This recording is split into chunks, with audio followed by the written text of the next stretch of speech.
This map shows the old CRA as it was. And this is the proposed area of what they would like it to be in the future. And as you can see, there's a significant difference of how much the area has grown. These are some of the areas that would be so beneficial to Dania Beach after its redevelopment. Here is the airport. This is the international airport, a lot of traffic that comes through there. That's Port Everglades, huge shipping port, and the beach area where they hope to attract tourists or visitors. We understand from our project scope that we are supposed to be looking to create a mixed-use, smart growth redevelopment in this area. It has to be Gold LEED certified. We know that we can achieve this. It's always said that a wonderful work of art is a masterpiece. And what we intend to show you tonight will be no less than that.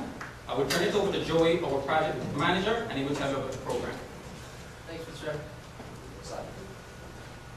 All right, so the next part of the proposal is our public outreach program. And what we do is we interview local residents and along with employees in order to gain a better understanding of the city of Dania Beach. We do this not only to gain a better understanding of the city, but we also do it to understand, have a glimpse of what the people see through their eyes. We had the opportunity to interview Marty Fleischman, who is the assistant manager at Dania Highland. Here he is. Yeah. My name is Marty Fleischman. I'm the assistant general manager at Dania Highline. I've been involved in the highlight business. This will be my 39th year. I started at Tampa Highline, and I spent 18 years at Miami Highline, and now I've been with Dania Highline almost 12 years. And I've watched Highlight go from one of the most dominant tourist attractions and sports in the state of Florida, and now it's sort of been on the decline for a few years. All right, and then we began to ask him some questions. Next slide. Can you explain like the future plans, or what was the future plans? Well, that plan of the $200 million new Highline facility with the slot casino and a couple of restaurants, that drawing and that plan was put on the shelf temporarily, until the legislation changes where the tax rate goes down. And the good news is there is a movement in the legislature this session that starts in March and ends in May to lower the tax rate to 35%. And it looks very, very promising, and looks very, very good that they would do that. Maybe something on a smaller scale, maybe looking at a parcel here. What do you think would help? Like maybe smaller shops, or? I think you kind of hit it. I think that if you turn the town into small cafes and shops and make it a complete tourist attraction, where this became a tourist destination and not depending on just locals going to it. So how do you make it a tourist attraction? Maybe you have shuttles going to the beach. Maybe you have the town being very friendly and walkable, and so it becomes a small little town that you could walk from the casino. And if this had a hotel and resort, the people wouldn't just be staying inside. They would walk to town, and they would have all these little shops and little restaurants and clubs and things, and change the way that the Dania as a town looks to people. Next slide. From the feedback from Marty, we were able to determine 3 alternative sites, which I'll let Marty take over. Our first site is on 4 North Federal Highway, Dania Beach. Our second alternative site is located on 180th East Dania Beach Boulevard. And our third alternative site is 301 East Dania Beach Boulevard. As you can see, alternative 1 is on the corner. It's a very large building, not a very large building, but it's an abandoned building and vacant. Alternative number 2 is an old hotel that is also vacant now. And alternative number 3, from the feedback that we got from the employees at Highlight and from Marty, we figured we'd develop something that would use Highlight as an anchor but also bring people in to just walk around shops. So, go to the next slide. So now we'll talk about the land uses. All three parcels, mainly commercial. All over the three parcels in zoning are C2. The land value is $658,000. The building value is $229,000. The total value is $888,130. And the square footage is 16,379. Our next alternative is the vacant hotel. And the reason we chose this site is because to the east of it, there's an already developed mixed-use building with commercial shops on the bottom and housing on the top. And this is the front and rear view of it. And alternative number three, in a SWOT analysis too, is it's already next to the mixed-use building. The weakness is the building next door is utilized for offices, but the offices are up for lease right now.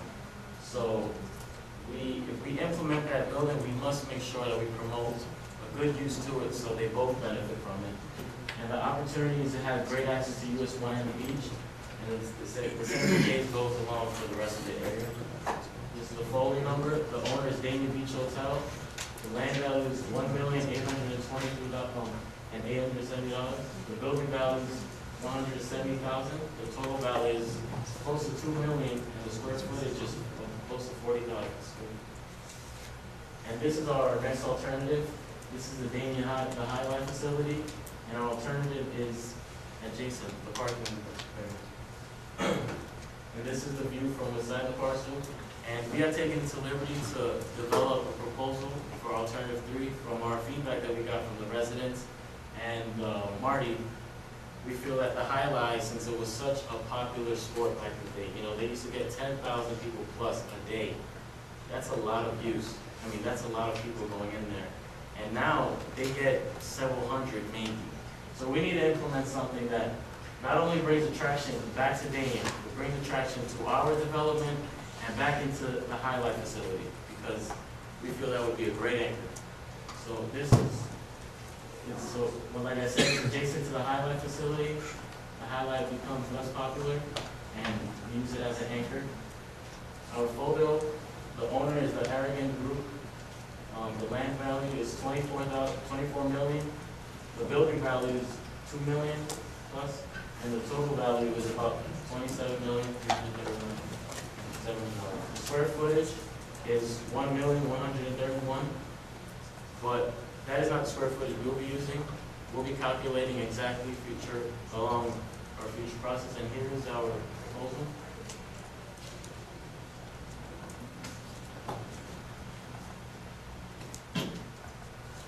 So this would be driving around Dania Beach Boulevard, and you would make a left into the parcel. And as you can see, we'll just have on-street parking. We'll have small shops on the lower level, and as you go along, you will see the mixed-use development along the end to increase the height and density of the site. So we feel a lot of areas are doing this now and it's beneficial, bringing in profit if it's done accurately. So the people that would be here, they can walk around the area, they can live there, they can visit the Highlight Center. And now I'll pass it on to Doug to speak about the lead. In order to deliver a successfully completed project here at Synth Engineering, we believe we will give great time management, cost efficiency, project scope, and quality assurance to the client. Now, to get more organized and more efficient in the lead categories, in order to get all the 60 points that we need for lead gold, we figured to go more depth to the categories, we decided to separate each engineer in charge of one category. So Joy will be doing sustainable sites, I'll be in charge of water efficiency, Benazir will be in charge of energy and atmosphere, Jean and Baptiste will be in charge of material and resources, and Lisner will be in charge of indoor air quality. Now, this is our proposed, this is just a rough draft of what we think we'll be able to get on sustainable sites. This is just a rough estimate. We think we're going to be able to reduce 50% of efficient landscaping and 35%, maybe 40% of the water use reduction. Our goal for energy and atmosphere is 28% of safe